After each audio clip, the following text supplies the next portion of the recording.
All right, so we're going to go ahead and get started. Thank you so much for joining us this afternoon or this morning if you're on the West Coast. My name is Rachel Reese. I'm the Communications and Digital Marketing Manager for CF Leads. And we're really excited today to partner with Press Forward and our amazing Community Foundation colleagues for Press Forward Locals, catalyzing your local journalism ecosystem. So before we get started, we're just going to go over a few housekeeping items. So because this is a webinar format, you can hear and see us, but we can't hear or see you. You should see a poll come up on your screen shortly. If you could just fill that out, just so we can gauge who's in this space with us today, that would be great. Wonderful. Thank you so much for your participation. And then please post any questions in the Q&A box and any other comments you have in the chat box. And if we have any technical issues or if you have any technical issues, please feel free to join us by phone. The number's up there and the webinar ID is also up on the screen. And then lastly, this webinar is being recorded. It'll be available on our website and our YouTube channel. And you'll also be getting an email from me tomorrow with the direct link. So now I'd like to hand it over to Len Bartel, who's CF Leads' Vice President for Learning and Impact for Capacity Building. Welcome, and thank you so much for joining us. I want to add to Rachel's welcome and thanks for joining us. This is a great opportunity for us to connect great emerging work with folks in the field. So thank you for joining us. I'm gonna just give a little bit of overview of what CF Leads is and does for those who may not know. But then the meat of the conversation will be a conversation with Dale Anglin, the director of Press Forward, Courtney Bengtsson, the chief strategy officer from the Wichita Foundation, and Teresa Gorman, who's associate director of Democracy Fund. So they'll each go through brief presentations, and then we'll have a discussion, some question response time at the end of the presentations, and I'll be moderating that discussion. So just a little bit about CF Leads. We are the country's national network of community foundations committed to community leadership. And we do this a few different ways. We have the Executive Leadership Institute trainings that we run for community foundation CEOs, vice presidents, and now CFOs. That's our capacity building that really helps to strengthen their community leadership muscle to take action on any issue that they want to work on in community. We also host webinars like this. So we've already this year launched a 3-part series with housing and urban development.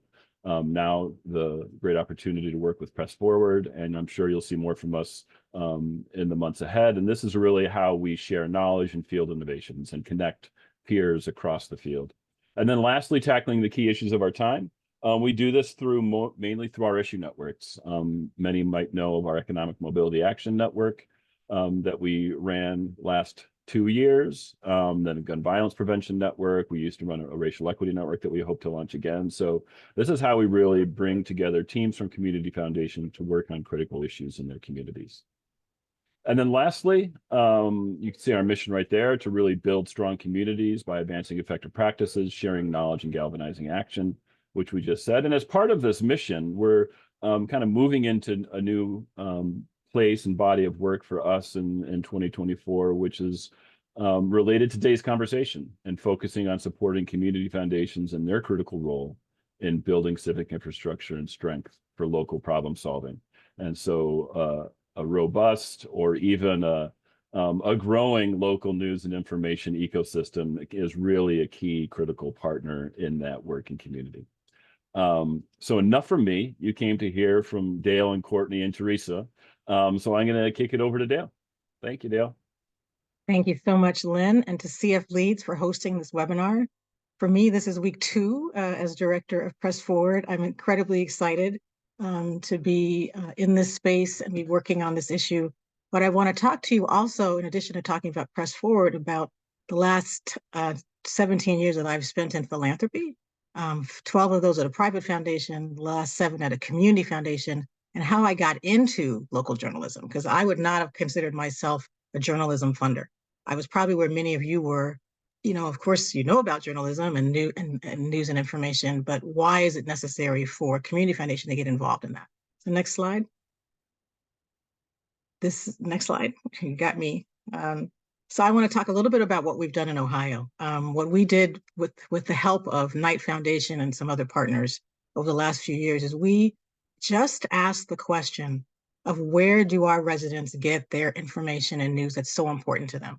We went through a period a few years ago where we had a government shutdown, and we literally didn't have much information for residents on the ground about places to get things, to look for stuff. And we started to realize that we really wanted to build a better news and information ecosystem than what we currently had.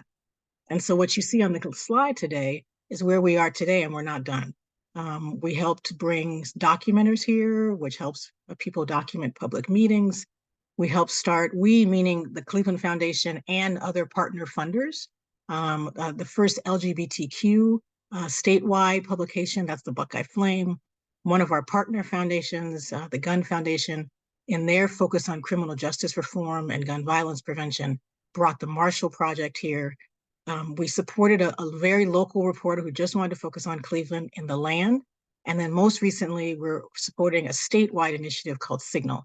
Started with Signal Cleveland, we're now in Signal Akron, and we're about to start in Cincinnati. But all of that really started because we were talking to our residents as the community foundation on a regular basis and understanding that when you wanted people to get more civically engaged, when you wanted people to understand what was happening with their public elected officials, we needed more information on the ground. And the way to do that for us was through local nonprofit news organizations.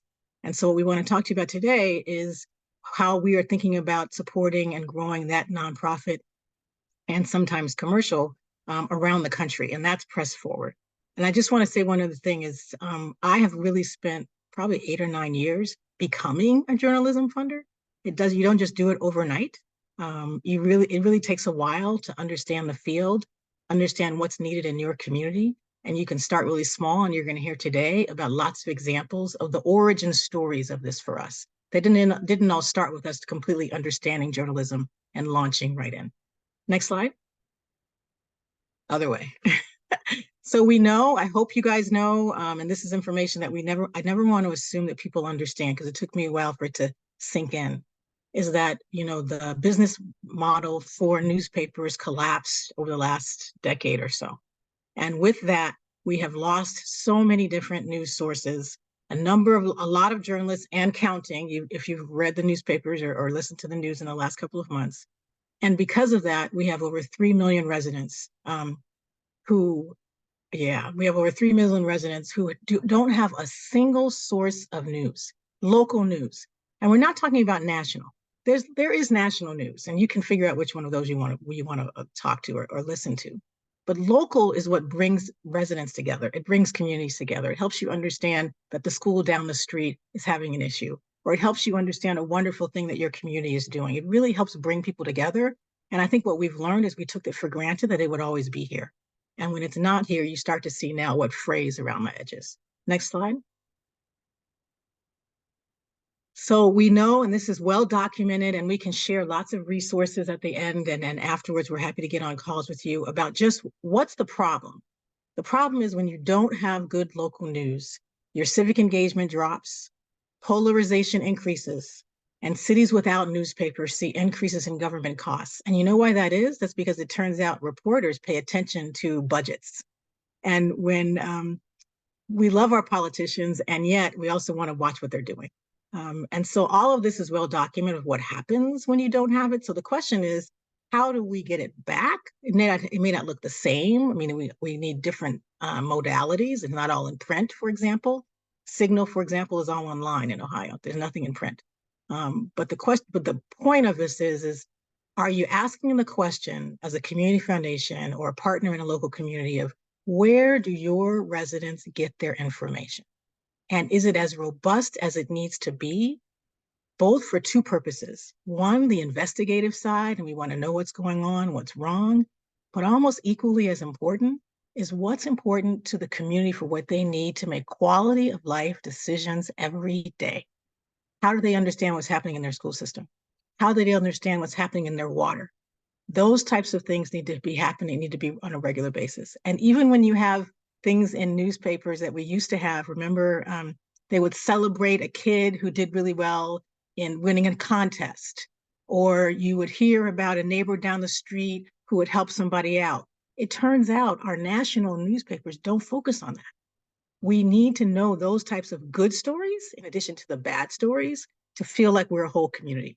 And so what we've done at Press Forward is to think about how we can support this work nationally. Next slide. So Press Forward is an effort by a lot of foundations, now over 52 and counting, and we're adding more each day. We got another one yesterday, to really help think locally in the US, at least starting in the US, around how can we catalyze people to think about and understand the need for local journalism, and then how do we get them to support it in a way that we've never done before. In the past, to be honest, you didn't have to pay for journalism because the business model was the ads paid for it. Well, now we need a mixture of revenue in order to make this work. So the larger foundations have committed over $500 million for the next 5 years to supporting this effort, but that's just the start. We want to raise another 500 million from local community foundations, donors, other sources of support, so that we can make sure that we are blanketing the U.S. with the news coverage that it deserves. So far, we've got 17 local chapters, and we're going to talk about one of the ways we have designed to do this is to ask you, community foundations and your funding partners, be they donors or staff foundations, to help us form local chapters. Next slide.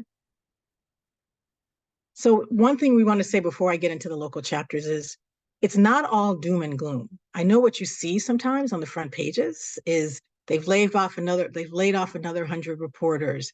This outfit is closing. But as usual, we sometimes go to the negative and forget that there's also positive things happening. And this is just an example, and you can ask questions or you can look up all of these. These are examples of mostly newer, not all of them, but mostly newer initiatives in the last 5 to 7 years that are doing incredible work in the local news ecosystem. Sahan Journal is in Minneapolis, doing incredible work with particular groups there. We have on this list, I would call them intermediaries who are helping with the infrastructure. They're helping newsrooms raise money. They're helping them come together to share best practices. We've got groups that are doing incredible investigative journalism in their particular community that hadn't been done in a while. So just don't believe all of the negative headlines. There's a lot happening. We just want to stimulate a lot more. Next slide. So Press Forward, our vision is to strengthen. This is really about not just journalism. Our ultimate goal is to strengthen our local communities over the next 5 years. That includes catalyzing a local news renaissance, raising new resources for this, and then moving from individual grant making. This is a huge donor collaborative. So it's a way to move from individual grant-making strategies to a shared vision and coordinated action. When you actually think about it, journalism, philanthropy, when you put those two words together, are fairly new. Philanthropy didn't have to fund journalism 15, 20 years ago. The ad revenues did that for us. Well, now we all need to be in, not just philanthropy, membership, sponsorships, corporate events, the groups that are showing that they can be sustainable are showing that they have multiple revenue sources. But it includes philanthropy and donors. And so, when you start a new issue at a community foundation, you do your research, you check in to see, is this a real need? And then you start thinking about how do you share this information and this need with your funders and your donors. We're doing the same thing with Press Forward. Next slide. We have some shared values in Press Forward, and we just want to make sure we never forget about them. We're prioritizing transformation. So there's several things we also know. We know that we don't want to just recreate the news system that we had 20 and 30 years ago. Because to be honest, even then, it didn't serve everybody. So audiences have changed, young people have changed, the way people get their news has changed. When you have a local newsroom these days, or any type of newsroom, they should be thinking about audience. They should be thinking about what do our people need and how do they need it. It shouldn't look the same from 10 and 20 years ago. If they're in that mode, then we're not recognizing that things shift. So we prioritize transformation. Not everything has to be new, but we should be always questioning, are we delivering in a way that people will understand? We want to always center community needs. We're always going back and thinking about how is the community accessing, receiving, and using this information in a way that we see that makes a difference. We always want to think about growth with equity and diversity of thought. We are nonpartisan, and we're thinking about this on all sides. We want to ensure accessibility to the widest population. And always, we know that there has to be independence for the news source. And so we care a lot about that. Next slide. So we couldn't do everything in Press Forward.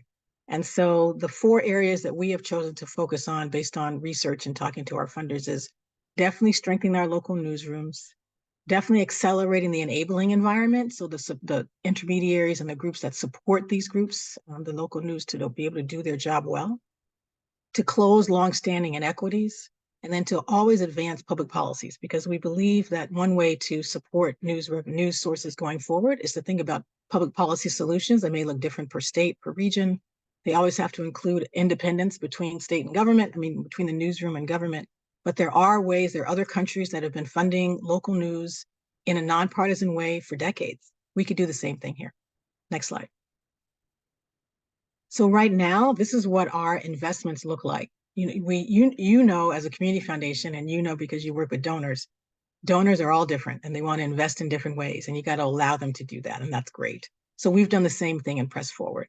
We have aligned grant making, and right now that's the bulk of the funding. Of the 500 million, almost 400 million is from aligned funding. So those 52 funders, they have all pledged to spend a certain amount of money over the 5 years.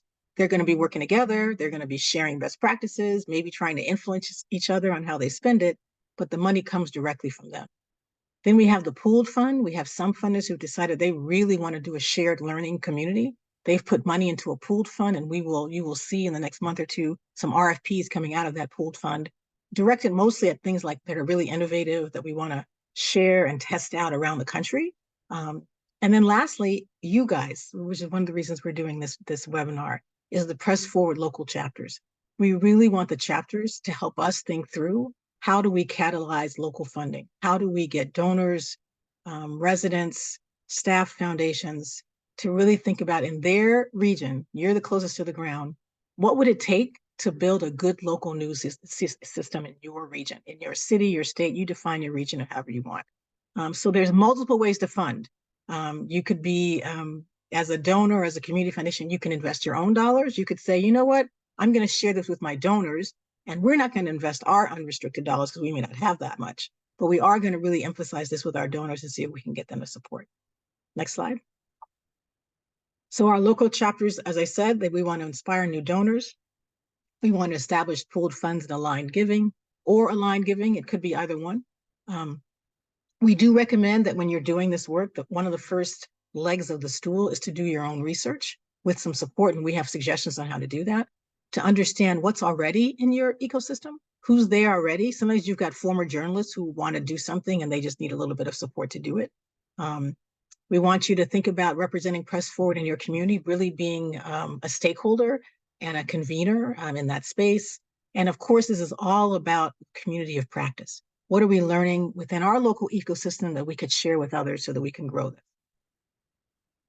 I think that's my last slide, is it? Yes. I'm going to turn this over to Courtney, and we'll be back to answer questions at the end. Thank you very much. Thanks, Dale. I am Courtney Bankston. I am the Chief Strategy Officer at the Wichita Foundation. So we are the place-based community foundation for Wichita, Kansas, almost right smack in the middle of the United States. And we joined the Press Forward local chapters at the launch of the announcement, the original 7 chapters that were announced. And I'm going to speak from the perspective of, a small to mid-sized community foundation, how we got engaged in this work, kind of from the very beginning. Just to kind of give you an overview of where I'm headed, I'm going to give you the history, how we got to be part of Press Forward, and then talk a little bit about some of the challenges and opportunities that we're seeing in the work that we're doing. So this photo that you see up on the slide right now is from a community gathering from one of our grantees, which is the Wichita Beacon. And this was a listening session that ended up being standing room only. It was about a year ago that this particular event occurred, but it's not an anomaly in the idea of bringing together wide variety of backgrounds and people and experiences to talk about particular issues that matter to those individuals. This particular photo was a conversation around social justice issues in our community. So to take just a quick recap, let's rewind back 5 years. And the Wichita Foundation utilized the idea of community leadership, which is, of course, one of the tenets of CF Leads, utilized the idea of community leadership as a way for us to continue to enhance our ability to be a convener and a connector in our community. So we actually 5 years ago utilized our full unrestricted funding, and just to give you a scope as a fellow community foundation staff member, we have about $500,000 annually, and that goes through 3 portfolios. So news and information is just one of the 3 that we're investing in with that 500,000. But we 5 years ago dedicated that full amount to hiring what's known as a predictive analyst, and we did a 3-year engagement with this firm to come in and talk about what are some of the economic challenges of our community. And it was really well received in terms of the idea of how we bring people together, and the challenges were really highlighted. But what came of all of that work, which again I said was sort of a 3-year process, what came of that is there were these major systemic issues in our community that really needed to be addressed. But the end all be all for that was that people in our community who were very engaged in, the business world, the community leadership world, et cetera, didn't even know those problems existed because the local news and information ecosystem was starting to fade away very quickly. And so the foundation took a very strong stance in understanding that if we want to address these economic challenges, we believe our role is to help people find information and be engaged in conversations that matter most to them. And so we've been doing this work now for that amount of 5 years, and I'll talk in a little bit about some of the impact that we've seen through that. But really, the idea of that convening power has been really key for us as a foundation to bring the community together to talk about the issues that personally affect their lives. Next slide, please.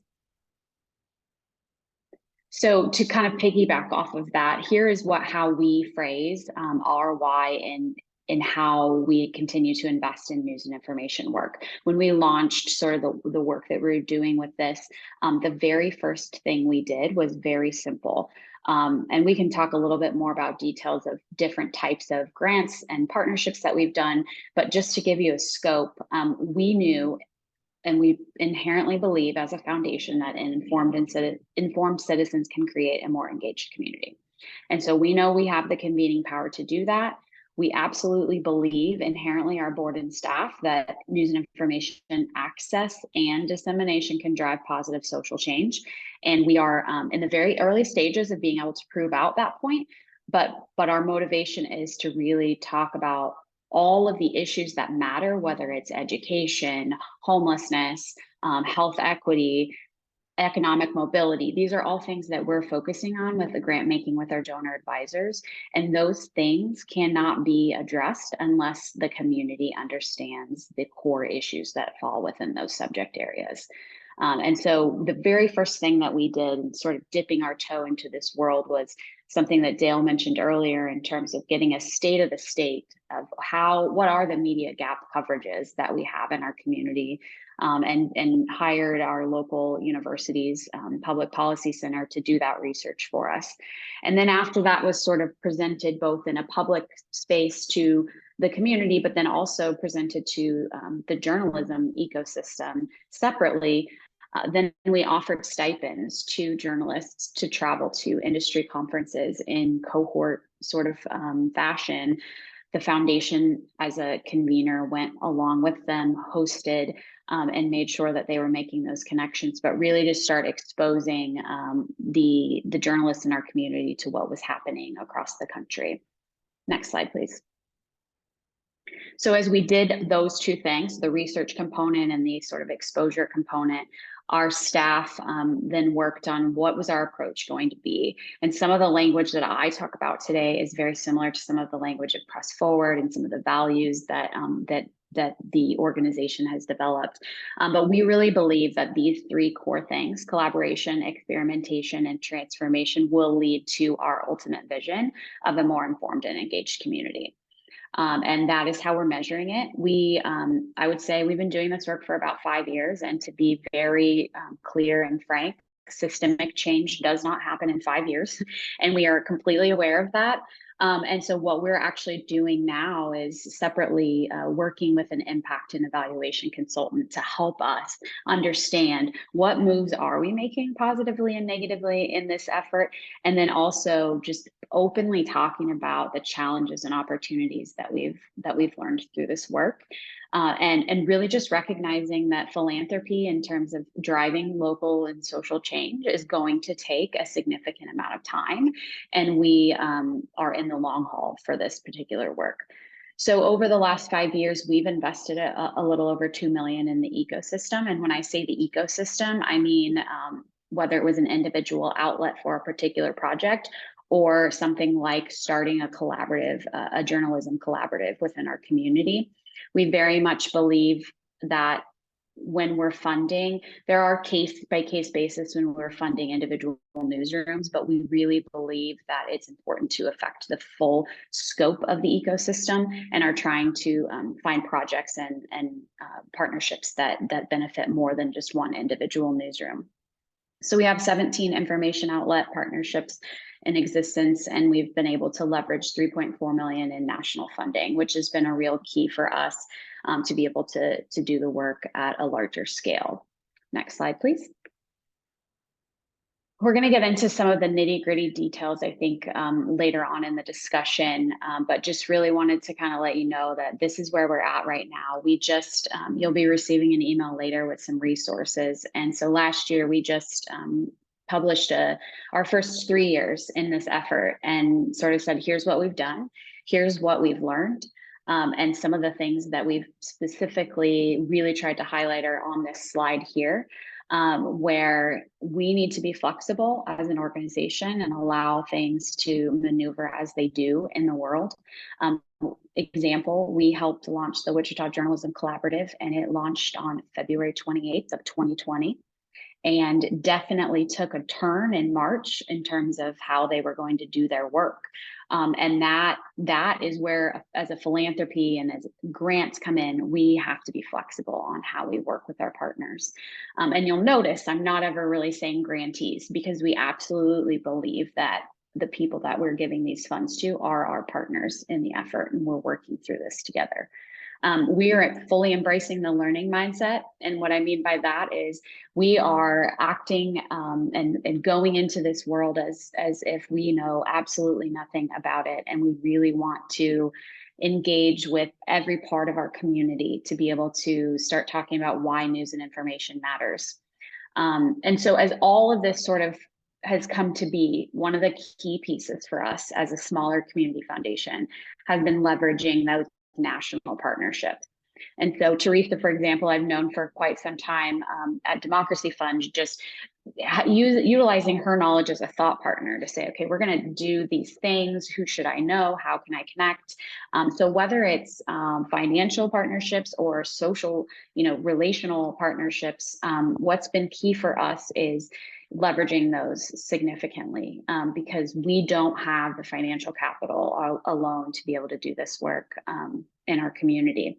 And so when Press Forward was announced, I had enough connections in the ecosystem to say, hey, a lot of the values align with the work that we're doing. And so we were able to be one of the first Press Forward local chapters announced in November of last year.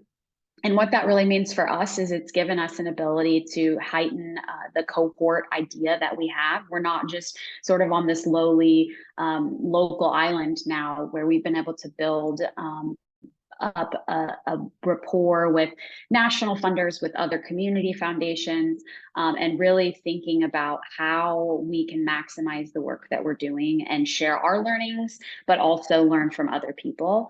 It was a no-brainer for us to become a Press Forward local chapter. We've been able to leverage that significantly at the local level too, to be able to add additional funds to the Press Forward Wichita Fund just in the last couple of months. So I'm going to stop there, and I'm going to throw it to Teresa to kind of give you a little bit more of scope. And then I think we can get into some of the details later with Lynn.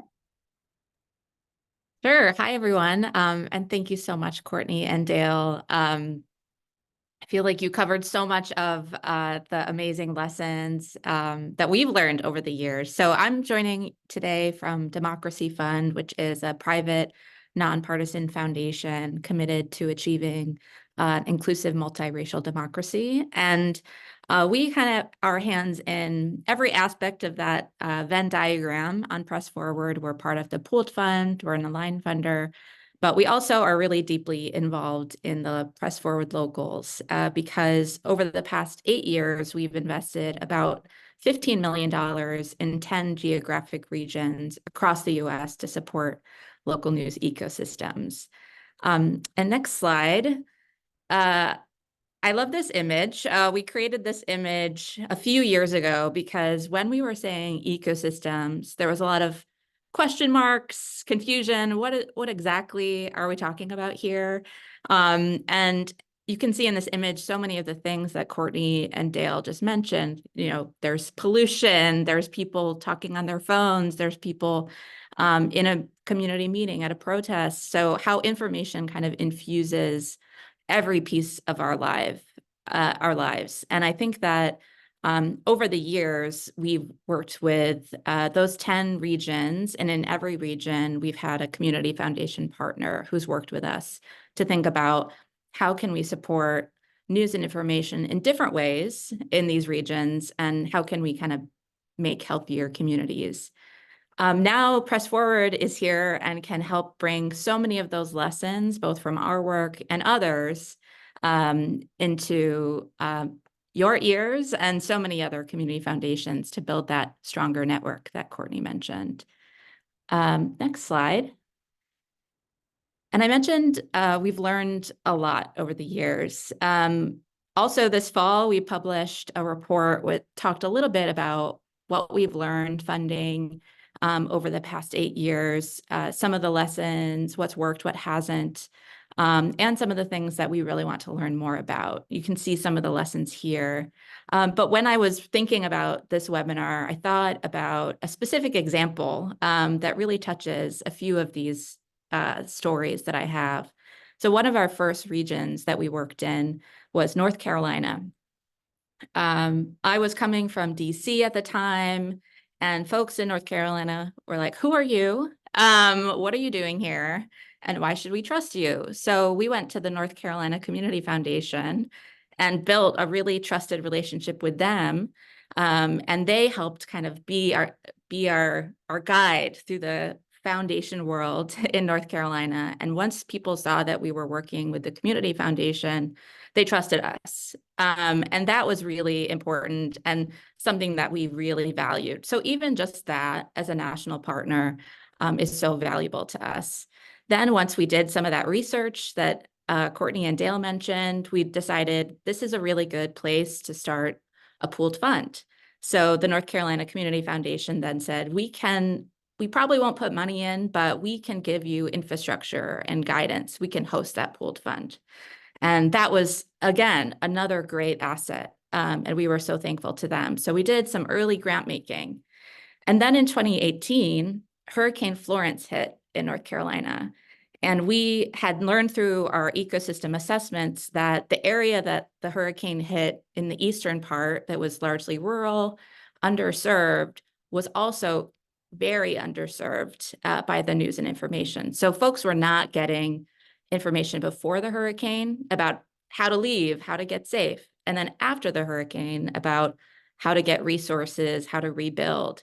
And quickly, we talked with the Community Foundation and realized we need to do something about this. Even though Democracy Fund and our other partners in the state weren't foundations that typically worked kind of on disaster funding, we thought this is what the community needs right now. And we launched a call for funding to fund information projects related to the hurricane. And so many really exciting projects came in that the Community Foundation realized that actually we should give money to this from our disaster relief fund. So you can see that path that they took over time and realized that this isn't just about journalism with a big J. This is about our community information needs. And that was so valuable. So some of the projects that came out of that were a text messaging system that delivered news in Spanish to farm workers, a organization at a university that brought news organizations together to talk about how to work together. The first digital language news startup in Spanish was able to hire their first full-time staff member to really focus on this. And then fast forward from 2018 to 2020, all those resources were there when COVID hit, and people were desperately looking for information.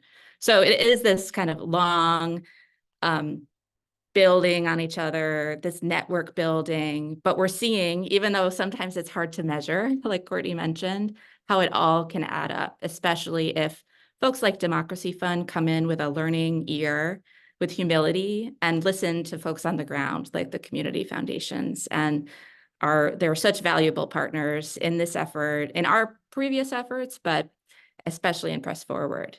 And that leads us to our next slide, where we talked about the chapters. So 6 of our 10 regions are part of these 17 chapters that we have here. And there's many more. I think that it's so exciting to see this growing map here. And it's built on so much of the work of, I think, some folks in this call, as I was looking at the list of people who've been doing such amazing work, and also people who aren't on this map, but there's dots of really exciting activity happening throughout. Next slide. Another example is Press Forward Chicago. I think this is a useful example because they have a whole website that we can send.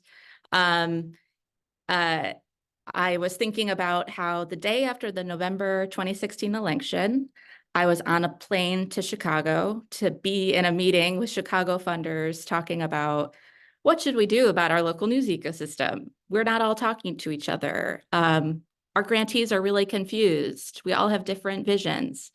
And so people started really thinking about how they can work together. In 2021, the Chicago Independent Media Alliance, which is an alliance of news organizations, said, hey, foundations, you should be giving to us. You need to get together, figure out what you're doing. We really need you right now. And from all of this many, many years of work, I'm sure even before 2016, Press Forward Chicago was born. There's been 10 million committed from 10 funders, all different types of funders. And it's really exciting that they were able to bring in that many years of learning into that work. And it all started somewhere. Next slide. And that's in part why we think it's really important for chapters to be led by foundations. You know, foundations, it's really helpful, local foundations, to have a deep connection to their community. You can have these conversations in your ecosystem with your funder partners and really think about how can we listen and learn together and have that shared vision. So it's a little bit about kind of what foundation leads for chapters looks like. Next slide. And because of all the learning that's happened over the years, there's already a lot of great resources that Press Forward can share. So for example, on the screen here, there's a guide for local funders that talks even more about the great work in Wichita, as well as other places, gives examples, how to get started. And then there's other things like we had a meeting where people came together and shared lessons learned. There's actually a call right after this one, where a few of us are getting together to problem solve some things. And then we also have Catalyst funds where chapters can apply for up to $250,000 in national funding. So we are really seeing that being part of this network is being able to unlock national funding like that, as well as, it sounds from Courtney, from other places as well. So there's lots of resources, and we're still building those resources. I think that there's so much more that I'd love to hear, and we'd all love to hear from the community foundations on this call about what would be helpful to you as you kind of get started on this journey. And we'll pause there because I know we probably have a lot of questions. Thank you so much, Teresa. Please do feel, I know that was a lot of great, rich information, so please think through some questions you may have. We do have roughly 20 minutes for some question and response and conversation. And I'll get things started, but please drop your questions into the chat, the Q&A chat, and we can get to those. I'll get to those as they come in. But roughly 2/3 of the participants, I think, if I caught the results of the poll right quick at the beginning, are new to this space. And, you know, Dale, Courtney, Teresa, y'all mentioned kind of where you started in the space with community foundations. What kind of strategies would you offer those, that kind of 2/3 of participants here who are just getting started in building their local news and information ecosystems? What are some great starting points or on-ramps for folks? I'll Feel free to, chime yeah. in first. Courtney has some good ones. Yeah, so there's a ton that I could do, but I think the one that I wanted to make sure for this call to really highlight is the importance that it has been for us to take our board along this journey from the very beginning. So we actually we had 3 board members that were very instrumental in becoming the champions of this work, and they went to some conferences with these cohorts that I talked about. They were in some of the early conversations around the research that we were conducting. And then subsequently, when we came back to the full board to start making, you know, larger commitments to this work, we had champions that could speak on behalf of the work that the staff was doing. And I think probably people that live in the community foundation world, like I do, oftentimes peer-to-peer tends to be received better than staff members talking consistently about a particular issue and hoping to you know, get board buy-in. And so what I've done and found to be extremely successful is to have that really small group of champions that we've been able to guide along the way. And then we actually meet on a pretty regular basis. We're meeting actually next week just for me to kind of give them a rundown of where everything is.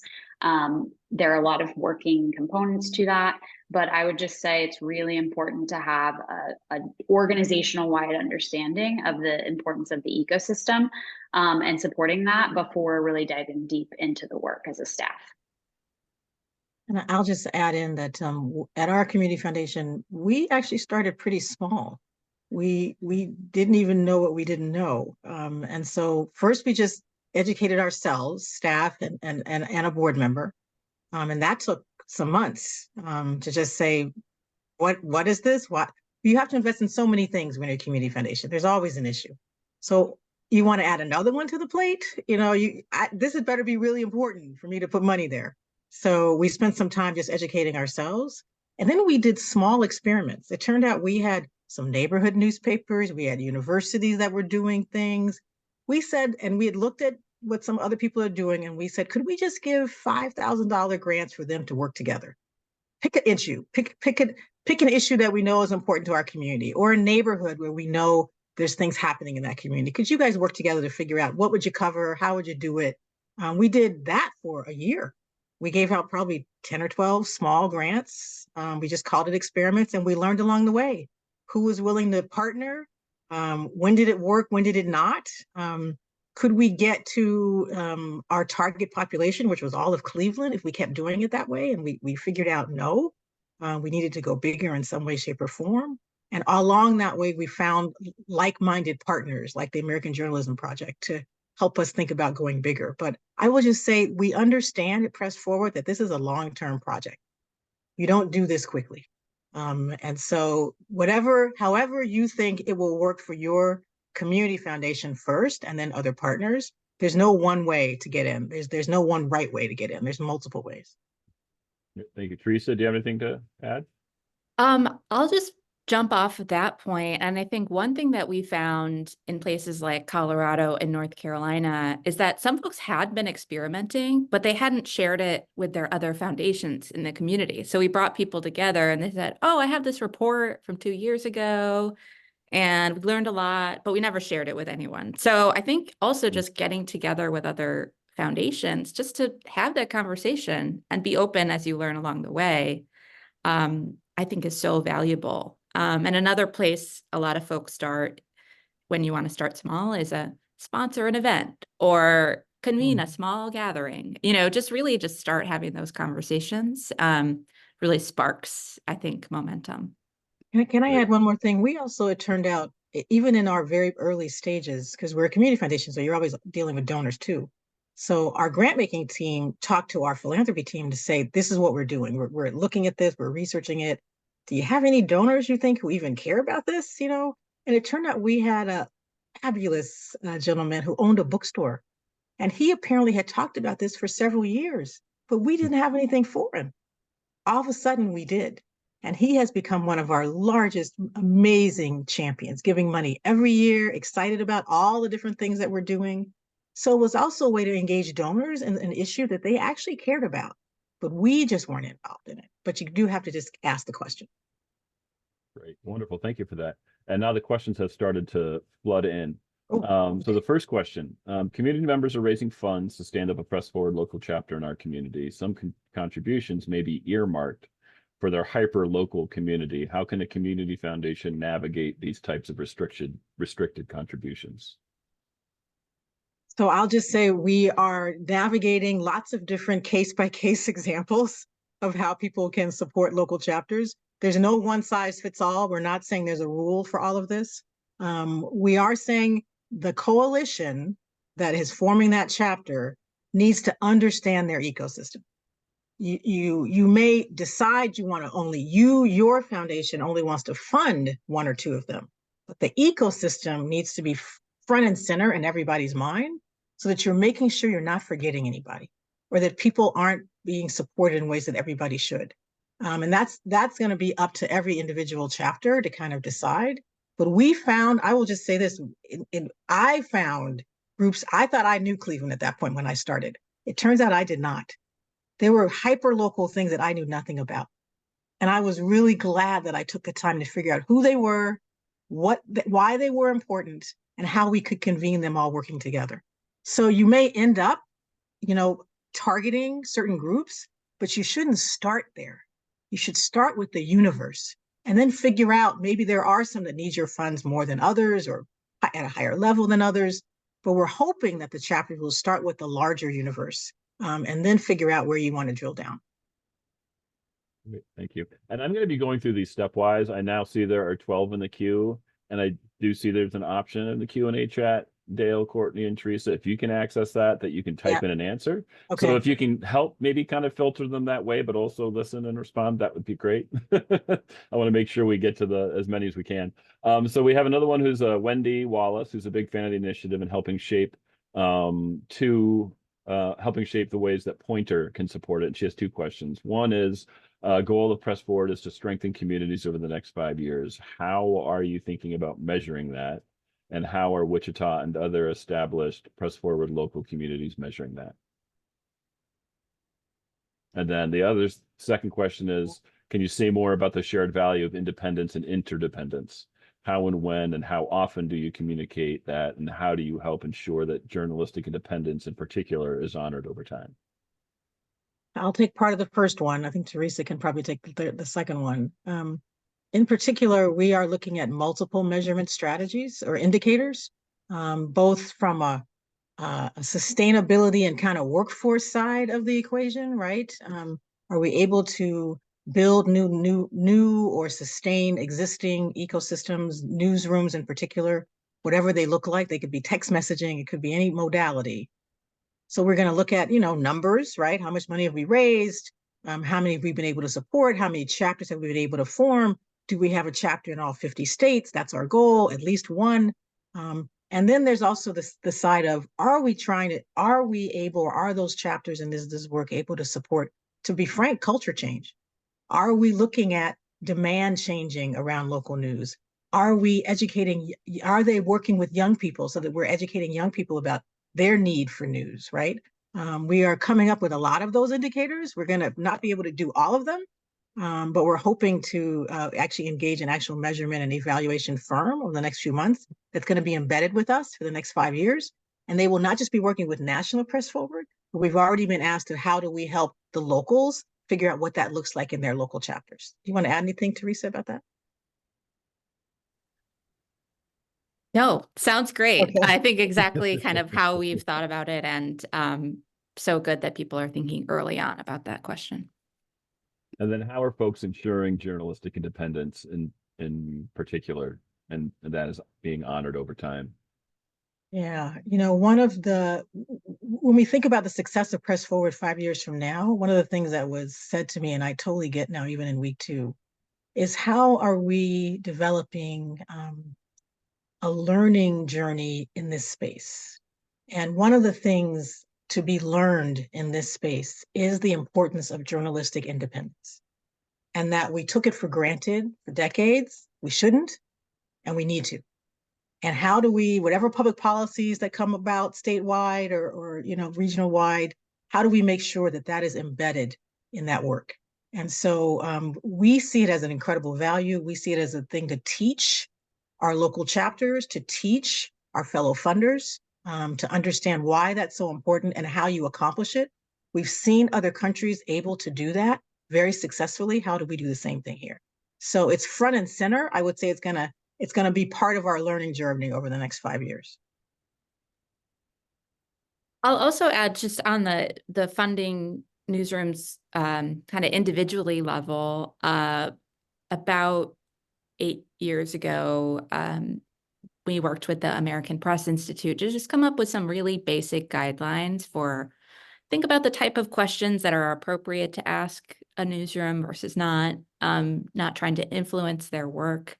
And even we had to revisit those recently because we rarely had our own direct news investments and have had more, and we came up with our own editorial guidelines for ourselves of, what's okay for us to talk about and not. And so that's something that's definitely come up in our local meetings where people are just, what are the basics of what's okay to have a conversation about when you're working with news organizations? Can I address, Lynn, the questions about staff capacity? Because we definitely had that issue. Even though we're a large community foundation and we have 20 people just on our grant making alone, but nobody was a journalism funder. Let me be clear. We had enough on our plates. Nobody in particular wanted to take it on. To be honest, I ended up taking it on because I was the newest person. I'd been there like 6 months. And someone said, "We're invited to this night conference. Who wants to go? Dale, you go." And I went, and it was an aha moment those 3 days. And I came back saying, not should we do something, but what should we do? But I will say we involved, and this was a great thing for us because we had a lot of silos, grant making versus philanthropy versus finance. There was not a lot of crossover amongst those departments at our foundation, but we ended up crossing over because this was an issue that a lot of people cared about. Philanthropy cared about it because it turned out they had donors who cared about it. Marketing team cared about it because it was something that they could see because many of them were former journalists. Grant making cared about it because at the same time we were learning that was when we were trying to get people to focus on the census, if people remember. And all of the census groups that we were funding said the same thing to us. They said, you cannot do this every 10 years. We've got to be working with these people every year. What's the best way to do that to get them to understand what's happening in their community? And they said to us, well, journalism is a great way to do that if you can help them think through what their information needs are. So we actually ended up taking a program officer, a marketing person, a philanthropy person, and I think a finance person to our conference. We had never worked together ever before. I just want you to know in like the 100 years of the foundation. So that was new in of itself. But I will just say, don't just think about the usual suspects. Allow others to help you think this through. Turned out after we did that, there was a university who was thinking about this and wanted to help. We had other partners that we could call on to help. We even paid a consultant at one point to help us a little bit because we didn't have staff capacity at the time. So just think broad on the staff capacity. I understand you're adding on a new thing that could last a long time. So think about how you can get help, not necessarily just from your permanent staff. Great, thank you for that. And Courtney, I see you answered the question specifically about your research. And I think you touched on the next question from Samin around building internal capacity to take on an initiative like this. And there was one around, I'm not sure if it's still here or not, that there are many experienced journalists who have lost their jobs, as you mentioned in your data, Dale. How is Press Forward thinking about engaging journalists in this work? Yeah, so I will say it's a work in progress. Even though we've asked local chapters to be started by foundations because they're just neutral, those foundations should be in partnership with your journalistic ecosystem, right? Chicago's a great example of that. There's just multiple origin stories. So far, but wait for more information over time. But so far, what we've been telling our journalist fellow partners is, are you guys talking to each other? It's hard for foundations, and this happens in not just journalism, but in anything else. It's sometimes hard for foundations to just deal with one entity, one homeless group, or one youth development group. But when 5 youth development groups used to come to me and say, we all have this joint issue, could you help us together? That's easier for foundations to work with. It's the same in journalism. You guys, as a start, talk to each other. Do you share back office? There's so many things happening in journalism. It's crazy. I understand, and I'm so sympathetic. Are you sharing how you're building revenue, how you're looking at audiences, how you're doing research? Are you doing things like that so then you could come to the foundations to say, we're already a group. We have already identified some of our needs. Here's where you can help us. You don't always have to wait for the foundations to come to you. I will just say that. Don't tell my fellow foundations that I said that. But many times at the community foundation that I've been in, we've been approached by grantees. They've surfaced the issues and we respond. So I would say as a start there so that you can build relationships with funders as a group. Courtney, you want to add? Yeah, I do, because when we started this work, it was very much a learning lesson from the beginning that we were a little bit, the foundation and the ideas of what we were trying to do were a little bit ahead of the ecosystem in terms of appetite to want to do it. And so we were really trying to, say, we bringing in this training, and we want you to do this and X, Y, and Z. So I think that in order to have a successful ecosystem moving forward, you've got to have the appetite of journalists to want to do this work alongside the philanthropies that are doing it. And that took a good 2 to 3 years for us to build that trust within those walls. And that is still something that we're working on. I saw Amy Maestas, thank you for your comment. She put a comment in there about supporting the foundation, supporting the Wichita Journalism Collaborative, and it had some very large challenges. They took a break, and we had to be flexible because we originally sort of, I think, as a foundation, as oftentimes philanthropy does, sort of had this thought and thought this is really great for them, but they didn't see that benefit yet. And it's not our job to push those things on the community. It's there's a balance between bringing new ideas from other places that we have access to, but also if the community doesn't want or understand the need for that yet, we had to do some back work for that. And so it was our role with the collaborative, especially, we were in every single meeting, very involved from the very beginning. And then we learned they didn't really want us at every meeting. Like that wasn't our role in the process. And so we've slowly rebuilt a whole sort of new look to the collaborative. And they're now, they're thriving in what they're doing. And I think that was part of our, foundation in general. We had to put our humility hat on and just say, okay, like you are the ones truly doing the work. Please go do that. And incorporate that sort of community aspect to this that's so key. And then one other quick example, we just had a competition where we helped launch some micro newsrooms in the community through an organization called the Tiny News Collective. And we deliberately, as a foundation, chose to not be part of the selection process. We hired someone else outside of our organization to be the one that got the message out to audiences that we don't normally reach. And then she and her team put together a local advisory team to make those connections. And that's a level of control that I think more foundations need to do in terms of giving that up, where we were not part of it at all. We were just told, hey, here are the results at the end because this is what the community wants. And that is why we exist in the first place. Wonderful. Thank you both. And we are at time. Dale, I saw you answering questions there in the Q&A chat. And I know Rachel had mentioned that we'll be sending out the recording and resources immediately after the call tomorrow or before the end of the week. I can't remember. People are happy to reach out to us directly. Press Forward, we are here to talk to people directly, individually on a case-by-case basis. Wonderful. Rachel, who is closing the webinar? Dale, if you want to go ahead. You close Okay, us out, sure, Dale? sure. Thank you please? very much Out. for joining us. We hope this will be a good ongoing partnership with CF Leads. Thank you so much for hosting us today. We really see this Press Forward as a campaign. It really is a campaign to help us embrace our communities, support our communities, strengthen our communities so that we can have the best democracy possible. And our version of doing that, there's multiple parts that need to happen. Our version is through news and information. We're really happy to talk with you individually offline. My email is dale@pressforward.news, really easy to remember.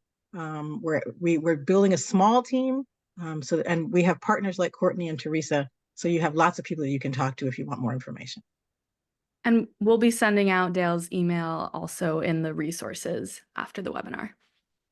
Thank you all for joining us. Thank you. Take care.